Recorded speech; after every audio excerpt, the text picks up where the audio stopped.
पिछले एपिसोड के लास्ट में हमने देखा था कि जब येबन सुनवो को किलर समझकर उससे भाग रही थी तो उसके सामने असली किलर आ गया था। किलर येबन को मारता उससे पहले सुनवो वहां पहुंच गया था और उसने येबन को भागने को बोला था। उस समय तो येबन डरकर भाग गई थी, पर थोड़ी देर बाद हिम्मत जुटाकर वो हेल्प करने लौटी थी तो उसने देखा कि किलर ने सुनवो को मार डाला था। सुनवो को ऐसे देखकर येबन बहुत जोर जोर से रोने लग गई थी। उस समय हम किलर को देखते हैं जो थोड़ी दूर से उसे देख रहा था। वो उसकी तरफ ही बढ़ता है पर पुलिस के सायरन की आवाज से पीछे हट जाता है। फिर हम देखते हैं कि पुलिस और फोरेंसिक की वहाँ भीड़ लग जाती है। डिटेक्टिव कांग येबन से पूछता है कि मैंने सुना कि तुम विक्टिम के साथ थी, तो क्या तुमने किलर का चेहरा देखा? तो येबन ना में सर हिलाती है। सुनवो के बॉडी को जब ले जाया जा रहा था तब मून भी वहाँ पहुँच जाता है। मून को देखकर येबन उसके पास आती है और उसे एक जोर का थप्पड़ मारती है और चिल्लाकर कहती है कि अब तो तुम खुश हो ना,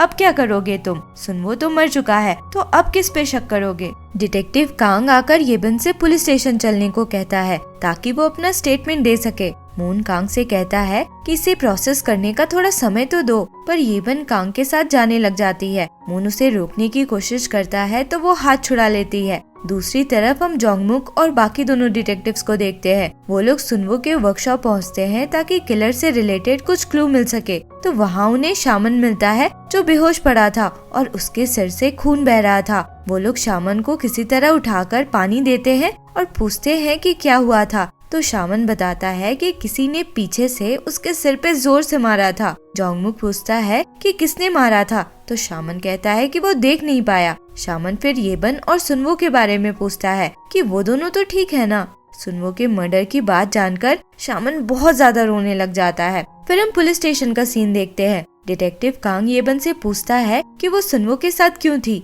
तो येबन बताती है कि सुनवो ने उसे वर्कशॉप में मिलने बुलाया था। डिटेक्टिव पूछता है कि फिर तुम वर्कशॉप से क्राइम सीन पे कैसे पहुंची, तो येबन बताती है कि वो वर्कशॉप से निकलकर जाने लगी थी तो सुनवो ने उसे फॉलो किया था और अचानक से किलर उनके सामने आ गया था। फिर कांग येबन को एक सीसीटीवी फुटेज दिखाता है जो तब का था जब क्वांगसिक मरने की हालत में येबन से मिलने पहुंचा था। कांग कहता है कि तुम्हारा हॉस्पिटल क्राइम सीन से काफी दूर था, पर पुलिस या एम्बुलेंस को कॉल करने के बजाय क्वांगसिक वैसी हालत में तुम्हारे हॉस्पिटल तक चल के क्यों आया था? क्या उसे तुम्हें कुछ बताना था? येबन कुछ आंसर नहीं करती।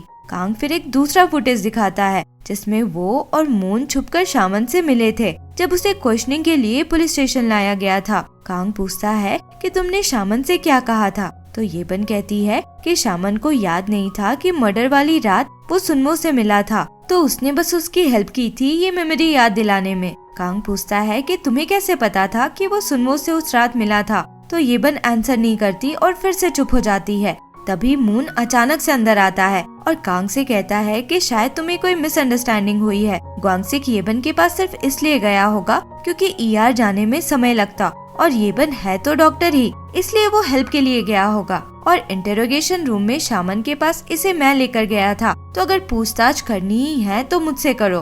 कांग मून से कहता है कि तुम्हारी वजह से ही इतने लोगों की जान गई है क्योंकि तुम एक बेकार से डिटेक्टिव हो जो अब तक किलर को पकड़ नहीं पाए। मून को गुस्सा आ जाता है और वो कांग को एक पंच मारता है। कांग भी उसे उठकर मारने लगता है और फिर दूसरे डिटेक्टिव्स आकर उन्हें रोकते हैं। मून के बिहेवियर की वजह से उसे 1 महीने के लिए सस्पेंड कर दिया जाता है और पुलिस चीफ उसे बहुत डांटते भी है कि कितनी बार मैंने तुम लोगों से कहा था कि इस केस से दूर रहो, पर तुम लोग सुनते ही नहीं हो। मून भी गुस्से में अपना कार्ड रखकर निकल जाता है। मून बाहर निकलता है तो येबन को देखता है जो ओखुई के साथ निकल रही थी। वो येबन को पुकारता है पर वो उसकी तरफ देखे बिना ही आगे बढ़ जाती है। फिर हम नेक्स्ट डे का सीन देखते हैं। ओखुई येबन के लिए ब्रेकफास्ट लेकर उसके रूम आती है और उसे उठाने की कोशिश करती है। येबन नहीं उठती तो वो वहीं खाना रखकर कहती है कि थोड़ा सा खा लेना। इधर मून अपने रूम से बाहर निकलता है तो जोंगमुक और बाकी दोनों डिटेक्टिव्स वहाँ आए हुए थे। वो पूछता है कि तुम लोग यहाँ क्या कर रहे हो, तो जोंगमुक कहता है कि क्या कर रहे हैं मतलब, हमें सीरियल किलर को पकड़ना है। मून कहता है कि मैं अकेले ही उसे ढूंढ लूंगा, अगर कुछ गड़बड़ हुई तो तुम सबकी नौकरी चली जाएगी। पर इस बात से भी किसी को फर्क नहीं पड़ता और सब अब भी हेल्प के लिए रेडी थे।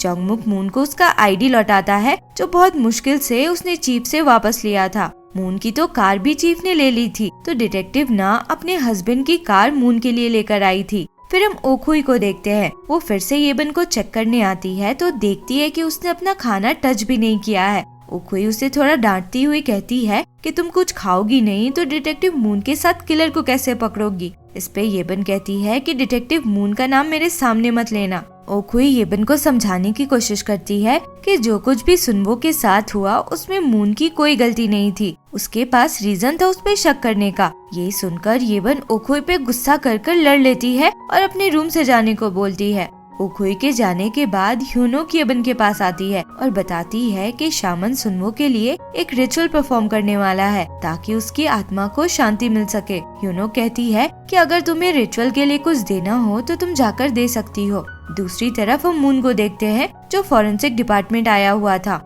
वहाँ जो आदमी था वो उसको बताता है कि सुनवो की बॉडी से ऐसा कुछ भी नहीं मिला जो किलर को पॉइंट कर सके। मून पूछता है कि सुनवो के फोन से कुछ मिला क्या, तो वो कहता है कि आजकल प्राइवेसी लॉज इतने स्ट्रिक्ट हो गए हैं कि बिना पासकोड के फोन खोलना बहुत मुश्किल है। तभी डिटेक्टिव कांग वहाँ पहुँच जाता है और मून पे चिल्लाने लगता है कि कितनी बार बताना होगा कि इस केस से दूर रहो। मून बिना रिस्पॉन्ड किए बाहर निकल जाता है। फिर हम येबन को देखते हैं। वो सुनवो के रिचुअल के लिए शूज खरीदती है और मन में सोचती है कि उसे बहुत दूर जाना है, इससे उसे आराम मिलेगा। इधर मून फॉरेंसिक डिपार्टमेंट से निकल ही रहा था तो कार की विंडो देखकर कुछ सोचता है। एक्चुअली विंडो की ग्लास ब्लैक थी जिससे मून को कुछ रियलाइजेशन होता है। वो येबन को कॉल करता है तो वो कॉल नहीं उठाती। वो येबन को रोड पे ही देखता है जो शूज लेकर लौट रही थी। मून येबन के पास जाकर उससे कहता है कि मुझे समझ आ गया है कि किलर आंखें खुली रखकर ब्लैकआउट कैसे क्रिएट करता है। येबन जानने में इंटरेस्टेड नहीं लग रही थी पर फिर भी मून उसे बताता है। मून की थ्योरी ये थी कि किलर सनग्लासेस लगाकर मर्डर करता है। अंधेरे में सनग्लासेस लगाने पे उसे तो हल्का हल्का दिखता होगा पर येबन को उसकी मेमोरीज में सिर्फ ब्लैकआउट नजर आता है। मून असेंबलीमैन चा के मर्डर सिनेरियो को भी एक्सप्लेन करता है। कहता है कि किलर सनग्लासेस लगाकर चा को मार रहा होगा पर तब डॉक्टर बोंग भी वहाँ पहुँच गए थे और उन्होंने लाइट्स ऑन कर दी होगी। रोशनी हो जाने से किलर सनग्लासेस से भी ब्लैकआउट्स क्रिएट नहीं कर पाता होगा तो उसने आंखें बंद करके जाकर स्विच ऑफ की होगी जिससे स्विच में भी खून के निशान मिले थे। सब सुनकर येबन कहती है तो अब तुम क्या करोगे? जितने भी लोग सनग्लासेस लगाते हैं सभी को इन्वेस्टिगेट करोगे? तुमने मुझे जो कुछ कहा था मैंने सब किया पर लास्ट में क्या हुआ? जितने भी लोगों पे तुमने शक किया वो सभी मर चुके हैं। हम किलर को कभी नहीं पकड़ सकते तो अब कोशिश करना भी बेकार है। मून कहता है कि अगर हम उसे नहीं रोकेंगे तो तुम्हारी जान खतरे में आ सकती है। तो येबन कहती है कि मुझे कोई फर्क नहीं पड़ता कि मैं जिंदा रहूं या मर जाऊं। येबन शूज लेकर फिर शामन के यहाँ पहुँचती है तो देखती है कि शामन ने उस समय सनग्लासेस पहने हुए थे। मून की बात याद आने पे येबन बिना कुछ बोले सीधे जाकर शामन को टच करती है तो वो उसका सुनवो को मारने वाली मेमोरी देख लेती है। फिर वो देखती है कि बाकी जितने भी लोगों का मर्डर हुआ था वो सब शामन ने ही किया था। ग्वांगसिक को इस बारे में पता चल गया था तो शामन ने उसे भी मार दिया था। येबन डर जाती है तो शामन कहता है कि लगता है अब तुम्हें इन सनग्लासेस का यूज समझ आ गया है। शामन फिर सामने की तरफ पलटता है तो येबन अपने फोन की रिकॉर्डिंग ऑन कर लेती है। शामन फिर येबन की आंखों में देखता है और उसकी मेमोरीज उसे दिखने लग जाती है। वो येबन का फोन लेकर रिकॉर्डिंग ऑफ कर देता है। इससे येबन को भी समझ आ जाता है कि शामन के पावर्स उसकी आंखों में है। वो बस आंखों में देखकर मेमोरीज देख लेता है। शामन कहता है तुम्हें इतना समय लग गया ये समझने में, सुनवो तो साइकिक भी नहीं था फिर भी तुमसे पहले वो सब समझ गया था। फिर हम फ्लैशबैक सीन में देखते हैं कि सुनवो को आखिर शक कैसे हुआ था। एक्चुअली जिस रात शामन ने ग्वांगसिक को मारा था उस रात मून ने उसका पीछा किया था। भागते हुए वो अपने घर में घुसा था तो सुनवो उसी समय कचरा फेंकने घर से निकल रहा था और शामन के हाथ के चाकू से उसके हाथ में ब्लड लग गया था। मून ने जब उससे ब्लड के बारे में पूछा था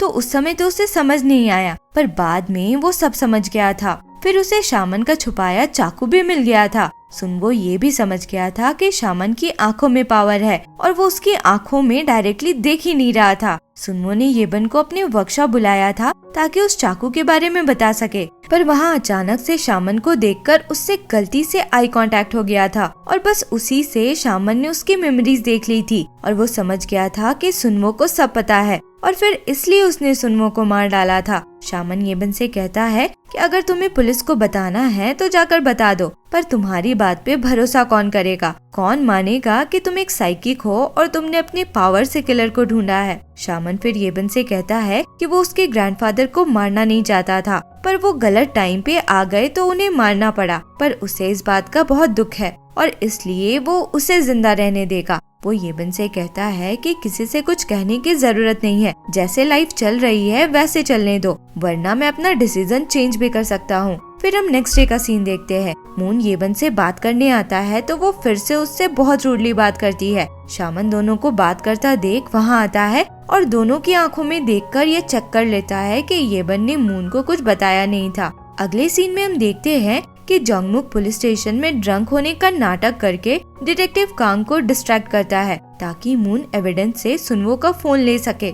एक्चुअली येबन ने शामन की मेमोरीज में उसे सुनवो को मारते देखा था, तो उस समय सुनवो ने अरेबिक में एक फ्रेज कहा था जिसका मतलब था तुम्हारा बर्थडे। येबन समझ गई थी कि उसने उसे अपने फोन का पासकोड बताया था और जब मून उससे मिलने आया था तो उसने उसके हाथ में एक मैसेज पकड़ाया था जिसमें उसने लिखा था कि शामन ही किलर है और सुनवो के फोन का पासकोड भी लिखा था। मून अब उसी पासकोड से सुनवो का फोन अनलॉक कर लेता है। अगले सीन में हम देखते हैं कि डिटेक्टिव कांग शामन को सारे सीरियल किलिंग्स के लिए अरेस्ट करने पहुंचता है। शामन पूछता है कि कोई एविडेंस है क्या, तो कांग सुनवो का फोन दिखाता है। असल में जब शामन सुनवो को मार रहा था तो सुनवो ने अपने फोन में रिकॉर्डिंग ऑन कर लिया था। फिर उसने शामन का नाम लेकर उससे पूछा था कि सभी लोगों को तुमने ही मारा था ना, तो शामन ने हाँ कहा था और ये सब कुछ रिकॉर्ड हो गया था। शामन को रिकॉर्डिंग वाली बात सुनवो के आंखों में नहीं दिखी थी क्योंकि उसने बिना देखे ही रिकॉर्डिंग ऑन किया था। डिटेक्टिव कांग शामन को पूछताछ के लिए पुलिस स्टेशन ले जाता है और उसके सारे विक्टिम्स की फोटो दिखाता है। असल में शामन की पहली विक्टिम उसकी वाइफ थी जिसे उसने ऑस्ट्रेलिया में मारा था। शामन कुछ भी बोलने से मना कर देता है और डिटेक्टिव मून को बुलाने को बोलता है। दूसरी तरफ हम मून और येबन को देखते हैं जो सुनवो के एशेस बहाने आए थे। येबन मून से अपने बिहेवियर के लिए माफी मांगती है और कहती है कि उसने भी सुनवो पे शक किया था और शायद इसी का गुस्सा उसने उस पे निकाल दिया। मून कहता है कि गलती मेरी थी, मुझे देर हुई इसलिए इतने सारे विक्टिम्स की जान गई। तभी मून को कांग का कॉल आता है और वो उसे पुलिस स्टेशन बुलाता है। मून वहाँ पहुँचता है तो शामन उसकी आंखों में देखकर जान लेता है कि वो कहाँ से आया है। मून उस पर चिल्लाता है कि मेरी आंखों में मत देखो और फिर पूछता है कि तुमने अपनी वाइफ और बाकी लोगों को क्यों मारा, तो शामन बताता है कि उसकी वाइफ उस पे चीट कर रही थी इसलिए उसने उसे मारा, और रही बात बाकी लोगों की तो बाकियों को उसने बस मजे के लिए मारा। मून कहता है कि अपनी गलती की सजा भुगतने को तैयार रहो, पूरी जिंदगी अब तुम्हें जेल में ही बितानी होगी। तो शामन हंसकर कहता है कि तुम्हें क्या लगता है मैंने तुम्हें यहाँ क्यों बुलाया, मेरा आखिरी दांव तो अभी बचा ही है। शामन कहता है कि मुझे यहाँ से जाने दो वरना किसी और की भी जान जाएगी। फिर हम जोंगमुक और बेदियोक को देखते हैं जो ह्यूनुक और ओखुई को ढूंढने पहुँचते हैं। ह्यूनुक तो मिल जाती है पर ओखुई नहीं मिलती।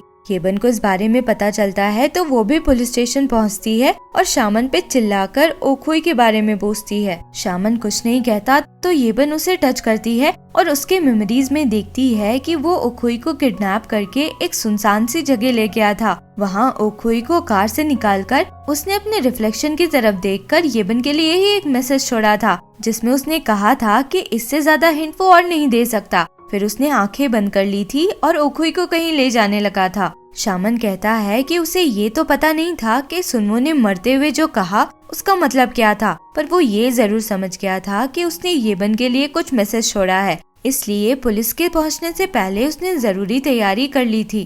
लास्ट सीन में हम ओखुई को देखते हैं जो किसी जगह पे बेहोश पड़ी थी। उसके मुंह में पट्टी थी और उसके हाथ भी बंधे हुए थे।